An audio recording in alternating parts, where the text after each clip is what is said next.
Greetings to the brightest audience in the country. I am Bob Enyart, the pastor of Denver Bible Church. Back when JonBenet Ramsey was murdered, we had been on the air in Denver for about 5 years. We had been covering the significant Colorado news stories, well, the Columbine Massacre, for example, somewhat closely. And if you recall with the JonBenet murder case, FBI agents working on the Ramsey case observed that sex offenders never leave ransom notes nor ask for money, and that kidnappers, for profit, they don't first molest the child in the home, and they certainly never leave the victim behind. So what we have done is we've produced our report called The Clue That Breaks the Case. Yesterday, Doug McBurney was in studio allowing me to be downtown at the Capitol in Denver with Colorado Right to Life and Personhood Colorado, introducing the 2014 Brady Amendment, which is a personhood amendment based on a fetal homicide bill that was struck down yesterday by the Democrats. But this is a true personhood bill, just worded somewhat differently. I'm sure we'll be hearing a lot about that.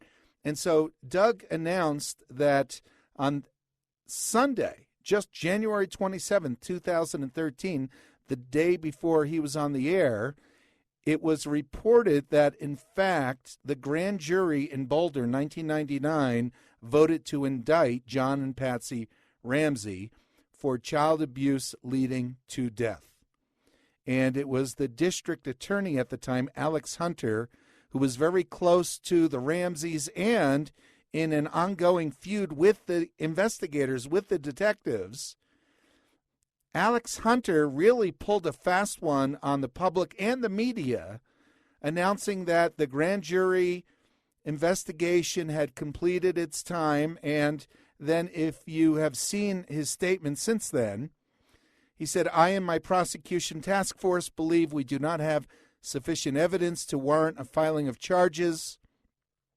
And that was it, October 1999. No one thought to challenge him and say, well, how did the grand jury vote? Everybody assumed they did not vote to bring charges, and in fact, they did vote to indict John and Patsy Ramsey. And so Doug mentioned on the show yesterday that here at Bob Enyart Live, we have our theory of the case. And so I'd like to share that with you. You know, we call it the clue that breaks the case. There are interesting observations of the evidence in this matter. Boulder detective Linda Arndt, the only police officer on the scene in the hours prior to the discovery of JonBenet's body at 1:05 in the afternoon, says that the Ramseys did not spend those morning hours in each other's company, that John Ramsey stayed mostly in his den and read his mail in the kitchen. He owned a large company. And when she asked who might be responsible for the crime, they both immediately gave answers. John named one of his employees, and Patsy Ramsey named one of their housekeepers. God forbid, but if one of your kids were killed, would you just come right off the top of your head, well, so-and-so works with me, it could have been him, or it might have been the gal that cleans the homes on Thursdays. And so Linda Arndt says she was confused about why the Ramseys would not speak to her. And, of course, later they refused a formal interview and polygraph test. And Detective Arndt says that the Ransom Note deadline of 10 a.m., the Ransom Note said, be ready, we're going to call it 10 a.m., that the deadline passed unnoticed. Neither John nor Patsy were waiting for the call. She was. The Ransom Note said they're going to call at 10, and she observed that nobody cared what time it was, and 10 o'clock came and went, and nobody, normally you would think that parents would be desperately waiting until 10 o'clock and ask the detective, what's going on? Why didn't they call? What do we got to do? But the deadline passed unnoticed. And she recalled that the Ramseys did not remark whatsoever regarding that fact, that the kidnapper had not called. So what I'd like to do now is to go through our report point by point. It is online at shadowgov.com. You know our radio show, we're at kgov.com. Well, we also run a site called shadowgov.com. And there, one of the tabs is the Ramsey murder. There's the Columbine Massacre, Michael Jackson, the 9/11 attack, Clinton rapist, execute Scott Peterson, and focus on the strategy. Those are the 7 topics, tabs, that make up shadowgov.com. Well, the one on the Ramsey murder is titled The Clue That Breaks the Case. And so back in October 1999, our efforts to present to the public the evidence that John and Patsy Ramsey were guilty, of course, we failed at the time. Now, perhaps the case will be reopened and John should be tried. Patsy Ramsey, she died, which means she went right into the arms of the judge, the hands. She went right into the hands of the judge of the whole earth. So she didn't get away with it. She might have thought she was getting away with it. But our efforts toward justice for JonBenet landed photos in USA Today, the Denver Rocky Mountain News. We were there in Boulder with our specially designed placards, posters. In the Rocky Mountain News, reporting on Fox News shows, a video clip on CBS with Dan Rather. But we failed in our effort, but still we submit to you now the clue that breaks the case. Some evidence in the JonBenet Ramsey murder points toward her parents, and other evidence seems to point away from them. If the whole truth could be discerned, it would explain every piece of evidence, because real events produce every bit of the crime scene. Sometimes a single key opens many doors, and one piece pulls the puzzle together. JonBenet's murderer inadvertently put the key piece of evidence into the ransom note. Go back to Christmas night, 1996, at 755 15th Street in Boulder, Colorado, in the mansion of her parents, John and Patricia Ramsey. JonBenet was murdered. Death resulted from a severe blow to the head that fractured her skull across the length of her head, and by strangulation with a cord tightened with a broken stick around her neck. The 6-year-old girl had also been, apparently, vaginally assaulted prior to her death. Now, there's some conflicting information about whether or not she was sexually assaulted, but she did appear to have injuries consistent with sexual assault. Consider the following observations, and if any of this could be shown to be false, and now we don't have special access to the case file, so if any of this is shown to be false, we will update our case report. But Patsy Ramsey called 911 at 5:52 a.m. on December 26th, before 6 a.m., telling police that her daughter was missing and that she had found a ransom note. Now, the Boulder police, the way they handled this is just bizarre. Sending Linda Arndt, and that's it, for hours. Hours and hours and hours. That's a Twilight Zone version of the story. But that was at 5:52. At 5:55 a.m., 3 minutes later, neighbors Fleet and Priscilla White are called to the Ramsey home along with other friends. So this is a crime scene, but the neighbors and friends are called by the parents to come to the house. Here are excerpts from the 3-page ransom note. This is a long ransom note. Now, the ransom note was written in the house, and there was first the draft written and then the note. The pad it was written on was found. So here are some excerpts. Mr. Ramsey, listen carefully. We are a group of individuals that represent a small foreign faction. All right, now, as I read this, some of it will be hard to believe, right? Especially if you haven't heard this news in some time. but, no group calls themselves a small foreign faction. I mean, some American who reads a lot of, spy novels might refer to some other group as a small foreign faction, but they don't refer to themselves. Islamic Jihad, for example, wouldn't refer to themselves as, we are a small foreign faction. Anyway, it's all whacked out, and everybody realizes it's whacked out, but what we'll show is the whacked out aspect of it tells us that the Ramseys killed their daughter. So, Mr. Ramsey, we are a small foreign faction. We respect your business, but not the country that it serves. Now, how's that? How many ransom notes start out by complimenting the business of the man whose daughter they just kidnapped? How often does that happen? We respect your business, but not the country. He was a defense contractor. At this time, we have your daughter in our possession. And if you notice, the ransom note will never use JonBenet's name.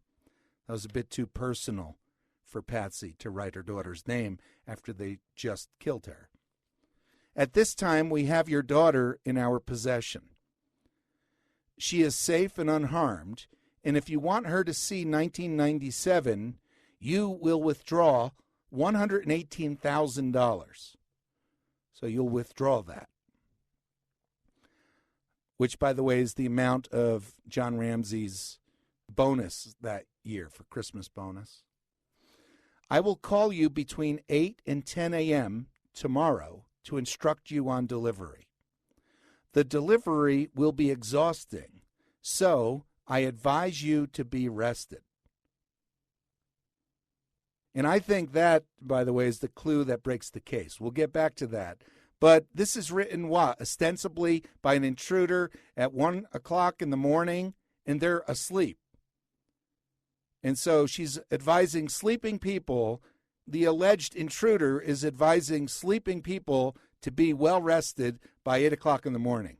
I mean, it's just, but we'll notice why the Ramseys would write that to give themselves an alibi. Why they would have a motive to write that, whereas no one else in the world would ever even think of such a thing, to advise sleeping people to be well rested by the time they wake up in the morning and read the ransom note. If we monitor you getting the money early, we might call you early to arrange an earlier delivery of the money, and hence an earlier pickup of your daughter. There's a reason for that, too. Any deviation of my instructions will result in the immediate execution of your daughter. You can try to deceive us, but be warned, we are familiar with law enforcement countermeasures. Don't try to grow a brain, John. And Patsy wrote this, by the way. Don't underestimate us, John. Use that good Southern common sense of yours. It's up to you now, John. Victory, S.B.T.C. And John attended the Subic Bay Training Center years earlier. But anyway, okay, now notice the note's time element indicates it was composed around midnight. At this time, we have your daughter. I will call you by 10 a.m. tomorrow. So it was sometime around midnight, a bit after midnight, but whoever wrote of it was still thinking of it as the day before. Consider the phrase, I advise you to be rested. Now, a kidnapper would not normally give such advice to his victims, and no one urges sleeping people to get rest for tomorrow morning. It just doesn't fit, but we'll figure that out. The ransom note refers to JonBenet 14 times in the 3 short pages like memo, notepad, but never by name.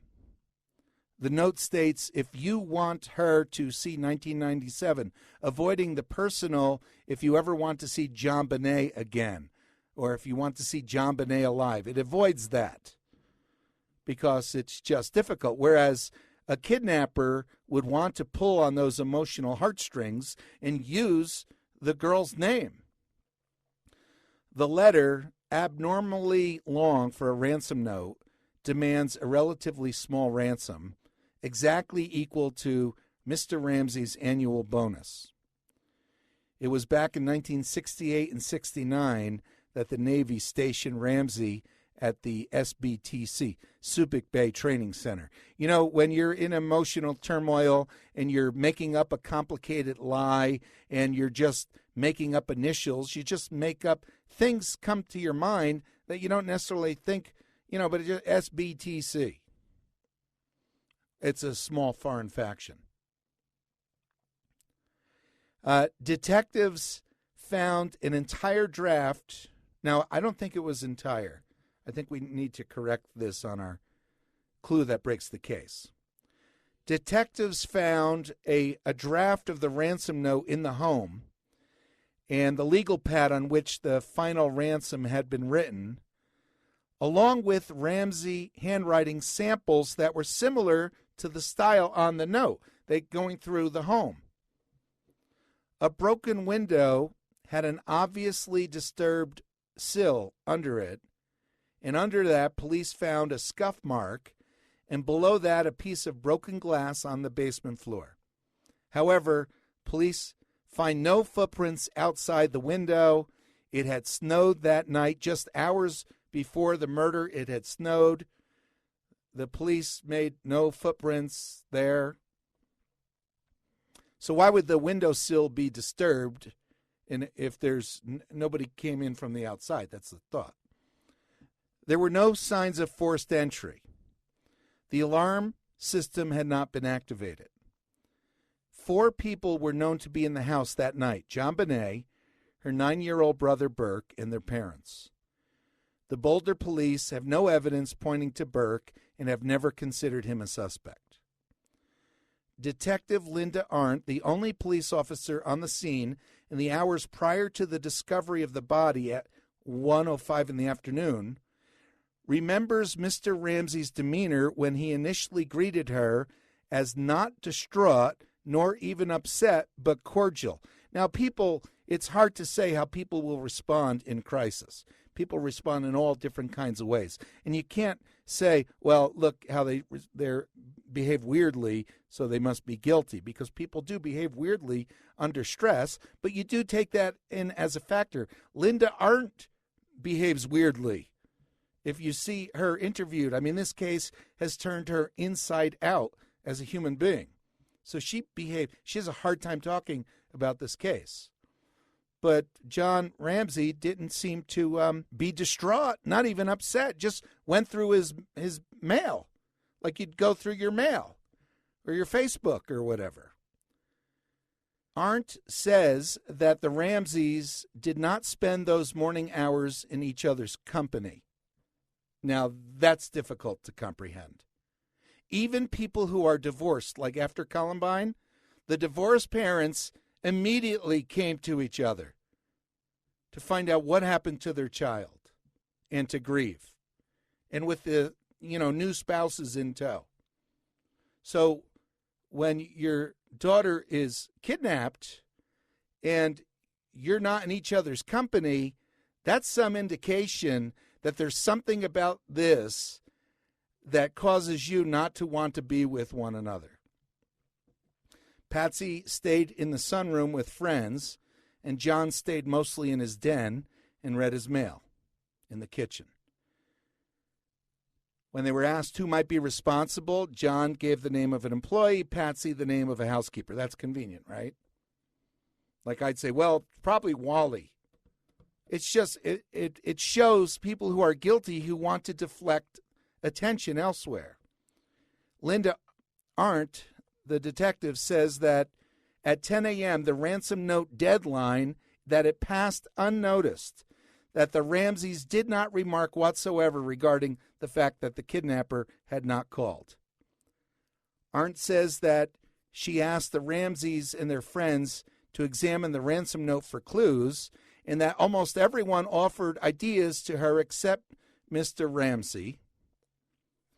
The Boulder Police Department, they've just eviscerated Linda Arndt for her terrible, unprofessional conduct. She was left in a nightmare for hours. Hours and hours and hours alone. She called repeatedly, Nope. Hey, it's the day after Christmas. Everybody's on vacation.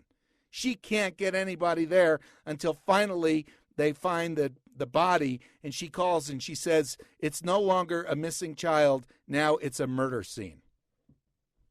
So Arndt says that when she was first confused about why the Ramseys would not speak to her, later they refused a formal interview and refused to take polygraph tests, and it started to make more sense.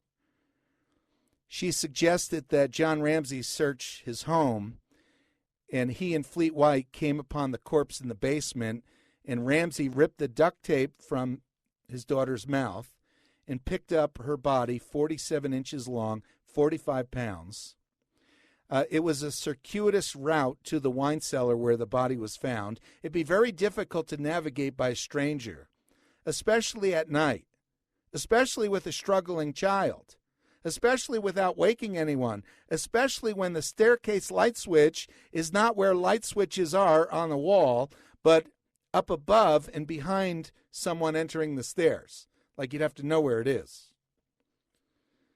Arndt saw Ramsey carrying the body from the basement, and JonBenet's unsupported arms extended above her head, and she realized that rigor mortis had set in and that she had been dead for some time.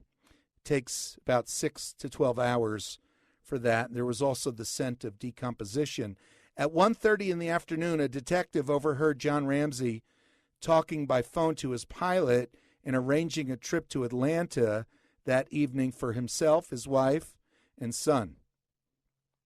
So Detective Sergeant Larry Mason said, you can't leave. Now, Atlanta might be your home, but your daughter was just found dead, and you're going to leave that night? The coroner, Dr. John Meyer, found evidence of sexual assault from the previous night, a small abrasion and small amounts of blood in both her underwear and vagina. 3 medical experts consulting for the police say that the injuries were consistent with prior sexual abuse. A black light helped reveal that her body had been wiped clean, but that a residue of blood was left on her thighs. John Ramsey says that he had carried a sleeping JonBenet from the car straight to her bed that night. The coroner found something in her stomach which may represent a fragment of pineapple. The party she attended that night had served no pineapple, but police found a bowl of pineapple on the Ramseys' dining room table. So that's an indication that even the story of how they got home the night before was a lie. The murderer draped one of JonBenet's blankets around her body.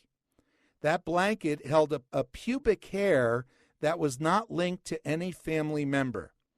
One pubic hair. We're going to get to that, and we'll see how that ties into, I advise you to be well rested. We'll put that all together. Unidentifiable DNA material was beneath her fingernails. An unidentifiable palm print of unknown age was on the wine cellar door. The panties on her body were too large for JonBenet and contained a stain that DNA could not link to any house member. When Patsy saw her daughter dead, she exclaimed that she had never before seen the underwear on her daughter's corpse. Where did that underwear come from? We've never seen that underwear, and it was obviously too large for her daughter. Well, you know where that underwear came from? The detectives later found the receipt from Bloomingdale's in New York, where Patsy Ramsey purchased that pair of underwear as a gift for her 12-year-old niece. But friends of the family knew the story of that pair of underwear, and they told the detectives that when JonBenet saw the pretty underwear, personally, I can't imagine buying underwear for somebody as a gift, but when JonBenet saw how pretty it was, she threw a tantrum. She wanted that underwear for herself, even though it didn't fit, so Patsy kept it for her. Prior to the murder, friends of the family knew the underwear story, and Patsy put it in JonBenet's closet up on a shelf so that when she got older, she'd have it. If Patsy did recognize the distinctive underwear and was lying, then she was trying to point the police to exculpatory evidence which she knew had been planted in the underwear. So where did that exculpatory evidence come from? I advise you to be well rested. You have to be well rested just to get all the details of the case. We're about out of time, and we'll conclude this, part 2, and the conclusion tomorrow, Lord willing. But Officer Barry Harkop interviewed next-door neighbors and reported that Scott Gibbons saw strange lights and movements coming from the kitchen area around midnight, and neighbor Melody Stanton awoke her husband around midnight after hearing a scream, and he stated that he heard the sound of metal clashing against cement. The Ramseys say they heard none of this. They were in the house. These are their neighbors. Police found a Ramsey family flashlight on the kitchen counter, and it was not normally kept on that counter.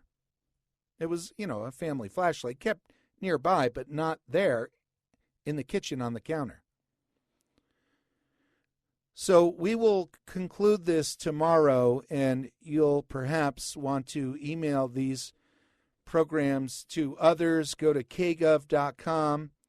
You'll see kgov.com/the clue that breaks the case.